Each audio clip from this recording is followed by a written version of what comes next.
우리는 예수 그리스도를 구주로 믿고 사는 하나님의 자녀들입니다. 예수 믿고 종사하는 사람들입니다. 죄악된 세상을 쫓아 살지 아니하고 하나님의 말씀을 따라 사는 것은 지극히 당연한 것입니다. 성경은 예수를 믿어 의인이 된 우리 하나님의 백성들은 오직 믿음으로 말미암아 살 것이라고 말씀을 해주고 있습니다.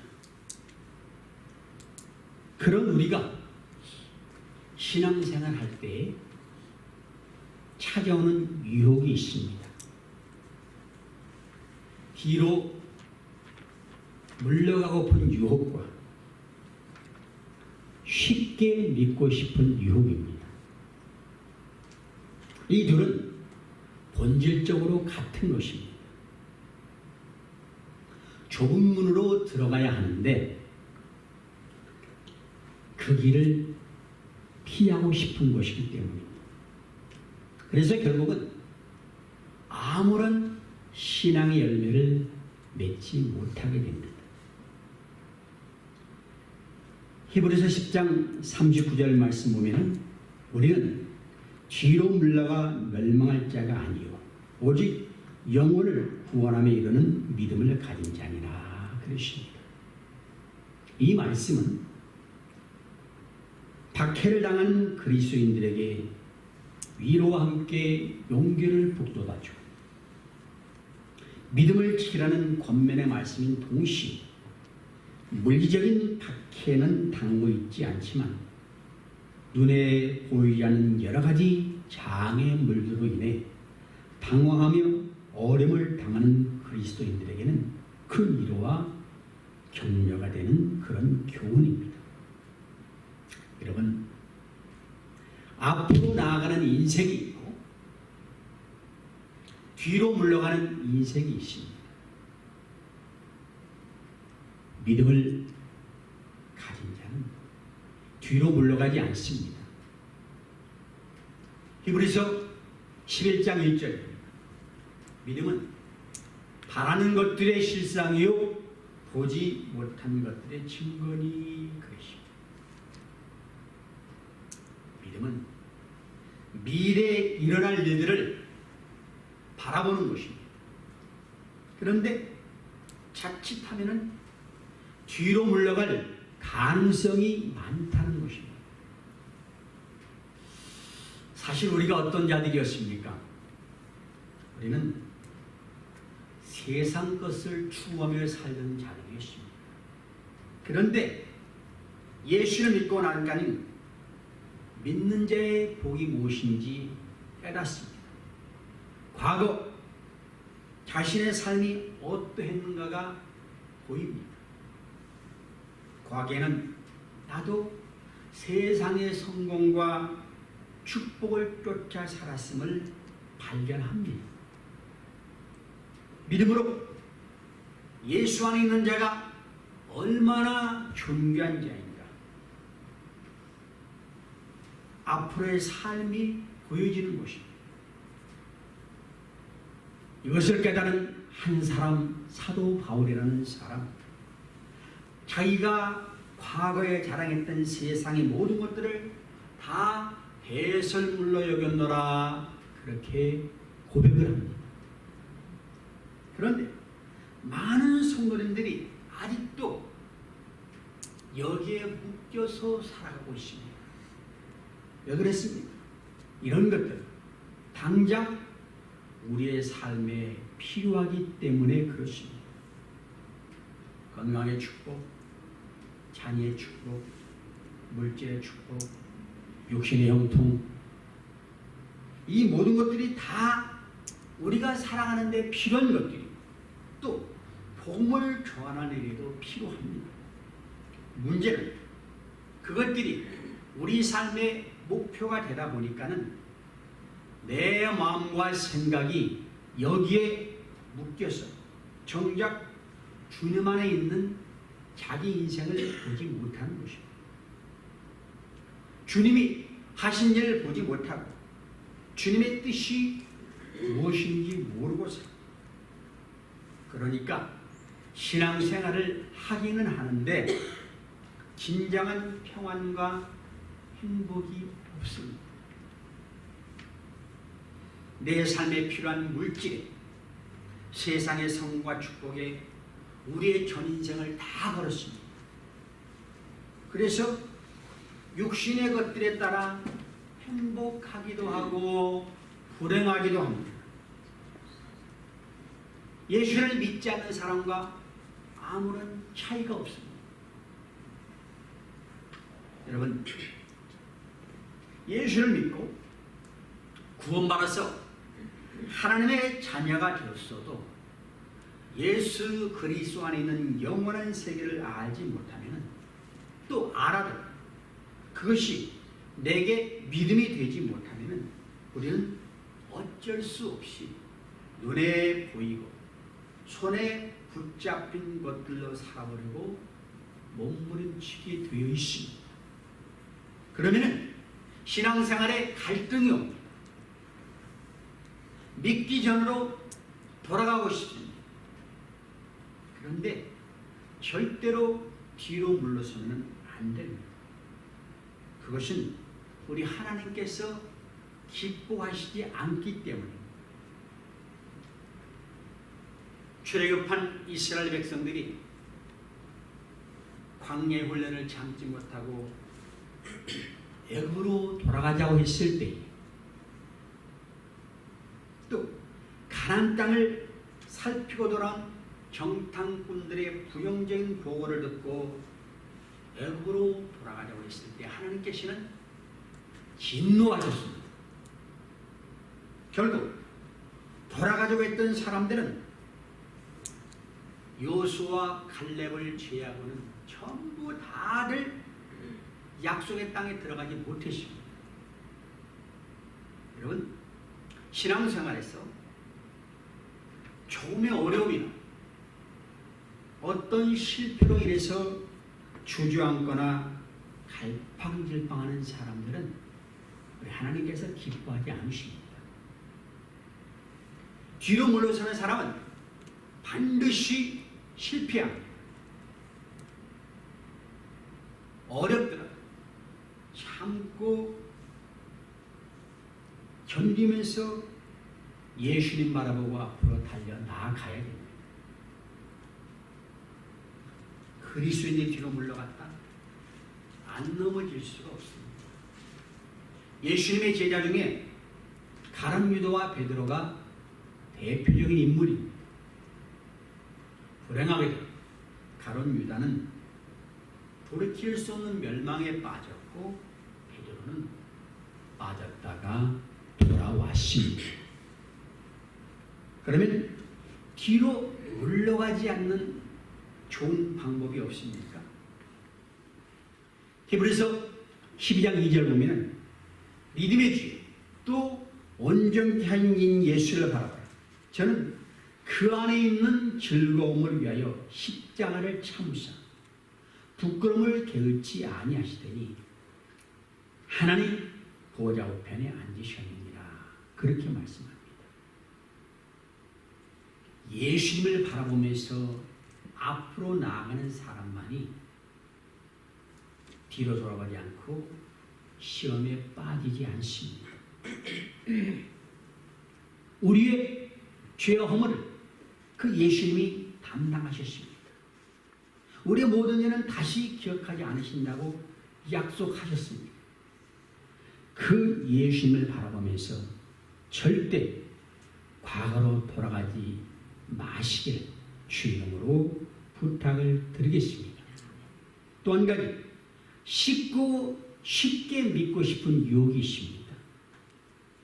여러분, 하나님은 살아계십니다. 믿습니까? 우리의 안고 일어섬을 아신다고 했습니다. 내 마음에 숨은 생각까지도 감찰하신다고 하셨습니다. 그분이 불꽃 같은 눈으로 우리를 지키시고 눈동자같이 사랑하십니다. 참으로 놀라운 은혜입니다. 그분이 우리의 아버지가 되십니다. 그런데 그 하나님을 섬기면서 우리는 힘든 일보다는 쉬운 일, 어려운 길보다는 편한 길을 걷고 싶습니다. 즉 쉽게 믿고 싶은 거예요. 그런데 진실한 하나님의 백성은 쉬운 일이건 힘든 일이건 구별하지 말고 맡겨진 자리에서 최선을 다해야 됩니다. 인생에는 여러 가지 길이 있습니다. 생명의 길이 있고 사망의 길이 있습니다.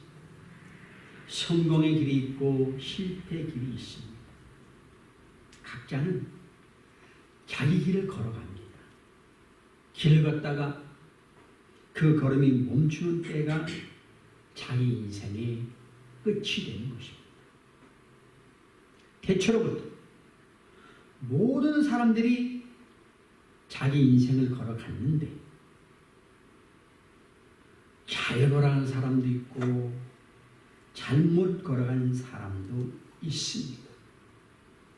우리 예수님께서는 좁은 문으로 가 멸망으로 인도하는 문은 크고 그 길이 넓어 그리로 들어가는 자가 많고 생명으로 인도하는 문은 길이 좁고 협착하여 찾는 이가 적다. 그렇게 말씀을 하셨습니다.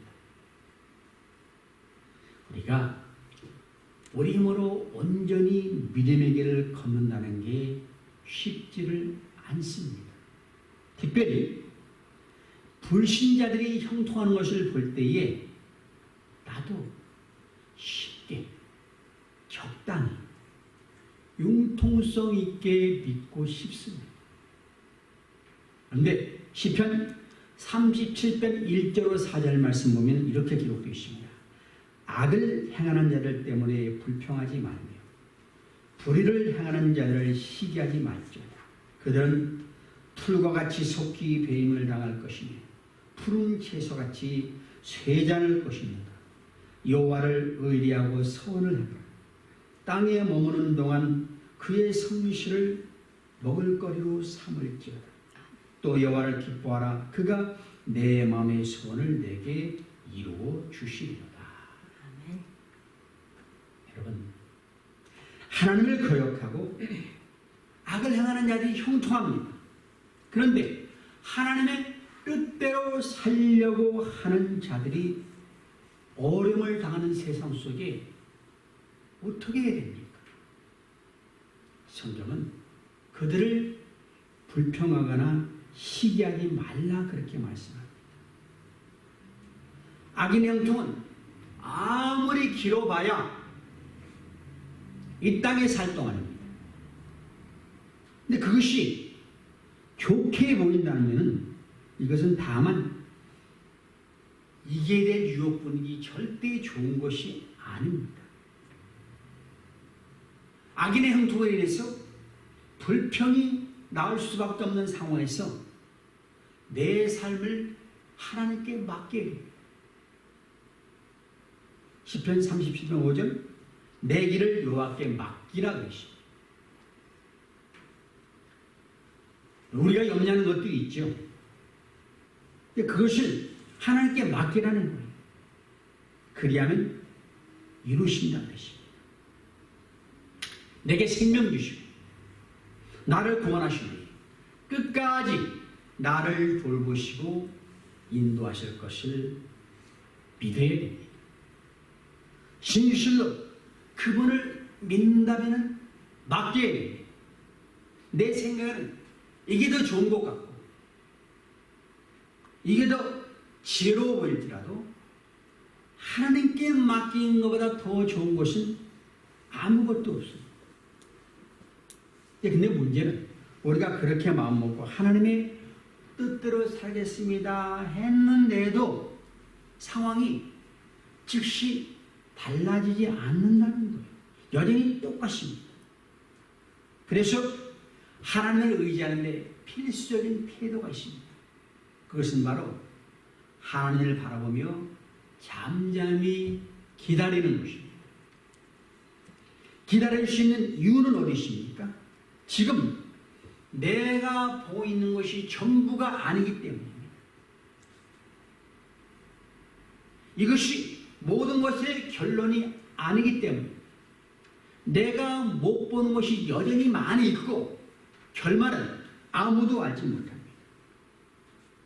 행을 행하는 자들, 그들은 풀과 같이 속히 뱀을 당할 것이며 푸른 채소같이 쇠잔할 것이니라. 이게 하나님의 말씀입니다. 여러분, 악인의 번성은 결코 오래가지 않습니다. 세상 만사가 불공평한 것 같아도 그런 일로 불평하지 말아야 됩니다.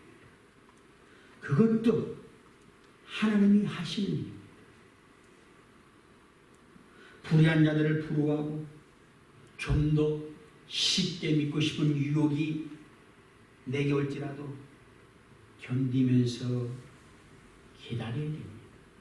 하박국 2장 3절 보니까 비록 더딜지라도 기다리라. 지체되지 않고 정령 응하리라. 하나님의 때가 되면 이루시는 것이에요. 그 길을 걸어가는 게 쉬운 게 아닙니다. 그래서 좁은 문으로 들어가는 자들이 진정한 그리스도입니다. 우리가 매주일 살펴보고 있는 철로역정은 왜 사람들이 다른 복음을 따르게 되는지 너무나 인상적으로 걸어놓고 있습니다. 주인공 크리스찬이 전도자가 말한 좁은 문보다 세상의 제자가 말한 그런 도둑말이 금방 눈에 들어왔습니다. 그게 우리 인간입니다. 여러분, 사람들에게 좋게 하는 것은 도덕적인 교양과 예의로우지 않으서 종교적으로 살아가면 칭찬받고 인정을 받습니다. 교회를 이런 마음으로 다니는 사람들이 있습니다. 그들의 외적인 행위에 있어서는 흠없이 완벽합니다. 하지만 자신의 그 완벽한 행위로 다른 사람들을 판단하고 비난을 합니다. 물론 겉으로는 그렇지 않지만 속으로는 내 수준에 미치지 못한 사람들을 은근히 무시합니다. 하나님, 저 세계와 같지 않은 내가 너무나도 감사합니다 하는 바리새인과 똑같습니다. 이것은 좁은 문으로 가다가 유혹에 넘어간 그런 생활입니다. 왜 그렇지요? 자기 의의를 내세우기 때문에 그렇습니다. 바리새인들이 겉으로 드러나는 행위가 잘못된 거 별로 없는 것 같아요. 근데 나는 의인이라는 거예요. 나는 죄가 없다는 거죠. 여러분, 우리가 진정한 순례자라면은 좁은 문을 반드시 통과해야 됩니다. 여기 철로역정의 크리스찬이 이 좁은 문을 앞으로 통과하게 될 것입니다. 하지만 그 전에 세상 제자의 유혹에 넘어간 결과를 맛보아야 됩니다. 오늘 말씀 듣는 여러분들은 이런 유혹에 넘어가는 자가 한 사람도 없기를 주의 이름으로 간곡히 부탁을 드리겠습니다. 가는 길을 벗어나서 다른 길을 택하기란 쉽지가 않습니다. 적어도 기존에 가는 길이 아닌 이 길이 맞다고 생각될 만한 어떤 증거나 확신이 있어야 됩니다. 지금까지 걸어온 길이 있는데, 시간이 있는데 아쉬운데 버리고 간다는 게 쉽지 않습니다. 이 크리스찬이 전도자가 가르친 좁은 문을 향해 갔다가 세상 제자를 만나서 그가 제시한 다른 길로 가기로 결심을 합니다. 그래서 크리스천은 더 손쉽고 현명한 도움을 얻기 위해서 도덕마을로 향합니다. 이제 내가 더 쉬운 길을 알았다. 빨리 무거운 볼 수 있다. 생각만으로도 너무 기뻤습니다. 그런데 길을 바꿔서 새로운 길로 접어들었을 때부터 등에 짊어진 짐이 훨씬 더 무겁게 느껴졌습니다. 이것은 무엇을 의미합니까? 인간이 율법을 행하려고 하면 할수록 오히려 율법의 짐은 더 무겁게 느껴지는 것을 보여줍니다. 부족한 인간의 행위로 구원을 얻으려고 하는 순간부터 인간은 죄의 종이 되고 맙니다. 도무지 자신의 행위로는 구원을 얻을 수 없습니다 라는 것이 성경의 가르침입니다. 이 크리스천이 이 언덕만 넘어가면 드디어 원했던 평안한 길이 나오는구나 그렇게 짐작을 했는데 어찌된 일인지 가까이 가보니까는 그 언덕이 굉장히 높고 가파릅니다. 뿐만 아니라 산 중턱 여기저기에 커다란 바위들과 깊은 골짜기들이 위험스럽게 깔려있고 그 바위들이 자기 머리 위에 떨어질까봐 너무나도 두려웠습니다. 그래서 언덕 앞에서 어떻게 해야 되나 망설이고 있었는데 갑자기 언덕 위에서 불길이 활활 타오르는 것을 봤습니다. 이것을 본 크리스천이 그것으로 내가 더 가다가는 불길에 휩쓸려 내가 죽을지도 모른다는 두려움을 느꼈습니다. 그때야 크리스천은 세상 지혜자의 말을 듣고 가던 길을 벗어나 다른 길로 걸었던 것을 후회하기 시작을 했습니다. 여러분, 우리가 믿음의 길을 벗어나서 조금 융통성 있게 믿으면 굉장히 평안할 것 같으죠? 절대로 아닙니다. 결국은 멸망. 그런 상황이 있을 때에 저 멀리서 전에 보았던 전도자가 다가오는 것을 발견을 했습니다. 그렇잖아요. 자기 부끄러움과 죄책감으로 인해서 얼굴이 붉어졌습니다. 가까이 다가온 전도자가 묻습니다. 여기서 무엇을 하고 있습니까? 당신은 전에 장차 멸망할 도시 밖에서 울며 괴로워하던 사람이 아닙니까? 네, 맞습니다. 내가 당신에게 좁은 문으로 가라고 길을 가르치지 않았던가요? 그랬습니다. 그런데 왜 내가 가르친 길로 가지 않고 다른 길로 가는 것입니까? 이렇게 묻는 것은 그가 어떤 죄를 범했는가 구체적으로 깨닫게 하려는 목적입니다. 그래야 올바른 회개를 하게 돼 있습니다.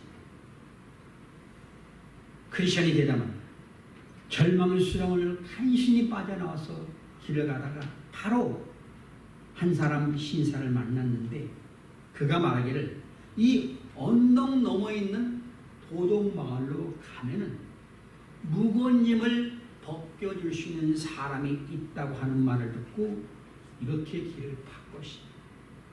그 사람은 설득력이 대단했습니다. 그런데 막상 와보니까는 상황은 그게 아니었습니다. 이 길을 계속 가다가 더 큰 위험에 빠질 것 같고 내가 어찌할지를 몰라서 이렇게 있는 것입니다. 그때 전도자가 내가 당신에게 하나님의 말씀을 읽어주기 위해서 하면서 성경을 읽습니다. 히브리서 12장 25절 너희는 삶과 말씀하신 일을 거역하지 말라. 땅에서 경고하신 일을 거역한 그들이 피하지 못하였거든. 하물며 하늘로부터 경고하신 일을 배반하는 우리 우리일까 보냐. 또 하나 히브리서 10장 38절 나의 의는 믿음으로 말미암아 살리라. 또한 뒤로 물러가면 내 마음이 그를 기뻐하지 아니하리라 하셨느니라. 전도자가 순례자에게 읽은 말씀을 적용해서 말해줍니다. 당신은 지금 불행을 향해서 뛰어들어가고 있습니다. 당신은 가장 높으신 분의 권고를 물리치고 평화를 향한 길에서 벗어나 멸망의 길로 들었음으로써 스스로 불행을 자초하고 있습니다. 이 말을 듣고 나서야 크리스천은 자기가 얼마나 하나님 앞에 심각한 죄를 저지른지 깨달았습니다. 그는 전도자의 발 앞에 엎드린 채 울부짖습니다. 이제 내가 어떻게 하면 좋습니까? 나는 저주받아 마땅한 자입니다. 그러자 전도자가 크리스찬의 손을 붙잡으면서 말하기를 그러나 모든 죄와 모독은 사심을 얻을 수 있으니 믿음을 버리지 말고 믿는 자가 되십시오. 그렇게 권면을 합니다. 여러분, 좁은 문을 향해 걸어가던 크리스찬이 세상 지혜자의 말을 듣고 가른 길을 벗어나 쉬운 길을 선택한 것을 어떻게 생각하십니까? 이 크리스찬이 저지른 실수와 잘못은 안타깝게도 우리 모두가 날마다 범하는 어리석은 그 잘못된 선택들 중에 하나에 불과합니다. 우리도 그럴 수밖에 없는 자들입니다. 우리는 하나님의 말씀을 제대로 알지 못해서 하나님의 뜻을 분별하지 못했고 하나님께서 우리에게 진실로 무엇을 원하는지도 깨닫지 못하고 또 여기 크리스찬처럼 인생의 총부를 걸고 하나님을 향해서 발걸음을 옮기는 것도 원치를 않습니다. 우리는 편하고 쉬운 구원을 원하고 있지는 않은가 스스로에게 물어봐야 됩니다. 아무 부담 없이 교회 다니고 싶지 않는가 또 물어봐야 됩니다. 아니라면 왜 우리의 죄된 생각을 다 버리게 해달라고 기도하지 않습니까? 왜 죄악된 세상을 나간 내 마음, 죄악으로 나를 이끄는 악한 자들을 못 끊어버립니까? 하나님을 미워하는 본성으로부터 나를 건져달라고 부르짖지 않습니까? 어쩌면 이제 막 쉬운 길로 잘못 접어든 크리스찬보다 나는 더 쉬운 길을 훨씬 오래전부터 걷고 있었는지도 모릅니다. 남들이 알지 못했던 나만이 알고 있는 쉬운 길의 실체가 있는지도 모릅니다. 성경은 구원으로 향하는 길에 관해서 뭐라고 말씀하고 있습니다. 오늘 읽은 본문의 말씀입니다. 누가복음 13장 23절입니다. 어떤 사람이 여짜오되 주여 구원을 받는 자가 적으니까 그들에게 이르시되 좁은 문으로 들어가기를 힘쓰라. 내가 너에게 이르노니 들어가기를 구하여도 못하는 자가 많으니라. 예수님께서 복음을 전하시면서 두루두루 다니시는 중에 어떤 사람이 주님 구원을 받는 자가 적으니까 묻습니다. 이것은 예수님께서 가는 곳곳마다 아주 분명하게 심판을 가리셨기 때문입니다. 회개하지 않으면 다 멸망할 것이다. 열매 맺지 못하는 나무는 찍어서 버리라. 단호하게 말씀하시니까 이 말을 듣는 자가 궁금한 거예요. 예수님은 이런 심판의 메시지와 함께 구원의 메시지를 겸하여 주셨습니다. 여러분, 분명히 심판이 있는데 우리는 심판의 경각성을 못 느낍니다. 그 심판에서 빠져나오는 유일한 방법이 구원자 예수 그리스도를 믿는 것 외에는 아무것도 없습니다. 그런데 모두가 다 예수님 말씀을 받아듣고 회개하는 것이 아닙니다. 그분을 받아들이고 따르는 사람이 있는가 하면 그분을 거절하고 이거 핍박하는 사람이 있습니다. 이것을 지켜본 사람이 과연 하나님 나라에 들어갈 사람이 몇이나 될까? 이게 궁금한 거예요. 예수님이 그 질문에 대해서 좁은 문으로 들어가기를 힘쓰자 그렇게 대답합니다. 이 말은 구원받기 위해서 힘쓰라는 말과 똑같아요. 예수님은 구원받는 사람이 몇 명이 되든지 너가 그 구원받는 자의 무리 안에 들어와 있는지 확실히 해라 그거죠. 이 말씀은 마치 침몰하고 있는 세상 속에 주님이 오셨는데 지금 구조가 될 사람 예수님 보고 몇 사람이나 구원하실 거예요? 이렇게 물어보는 거예요.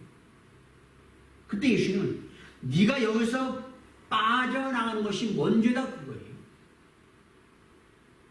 여러분 좁은 문으로 들어가는 게 쉽지 않습니다. 오늘 말씀 보니까는 원한다고 다 들어갈 수 있는 문이 아니라고 하십니다. 24절 내가 너희에게 이르노니 들어가기를 구해도 못하는 자가 많으니라. 원한다고 되는 게 아니네. 구원이란 유일하신 참 하나님과 그의 보내신 자 예수 그리스도를 아는 것입니다. 예수님이 나를 알아야 돼요. 우리 예수님이 나를 위해서 목숨 버리신 선한 목자임을 여러분 분명히 믿습니까?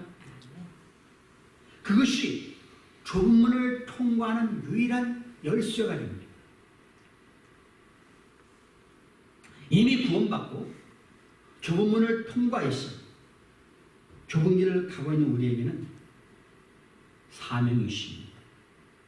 하늘과 땅의 권세를 가지고 계신 예수님께서 세상 끝까지 가서 모든 족속으로 제자를 삼아 침례를 주고 예수님의 말씀 따라 살도록 가르치라고 그렇게 명령을 하셨습니다. 교회는 세상의 빛이요 소금입니다. 예수 그리스도의 향기입니다. 그리스도의 능력으로 영혼을 건지는 구원의 방주입니다. 세상에 죽어가는 수많은 영혼을 바라보면서 내가 하나님의 군사로 부름받는 자로서 우리는 내게 주어진 시간, 물질, 재능 그런 것들을 내 유익과 만족으로 해서 쓰는 자가 아니라 나를 위해서 목숨 버리신 선한 목자 예수님이 잃어버린 한 마리의 양을 찾아 가슴에 품고 있는 그 애타는 마음을 나도 가지고 주님 위해서 헌신하는 그런 마음을 가져야 됩니다. 오늘 말씀은 여러분마다 그런 자가 되어서 주 앞에 섰을 때 착하고 충성된 종 내가 살아있노라 칭찬받는 여러분 되시기를 주 이름으로 부탁을 드리겠습니다.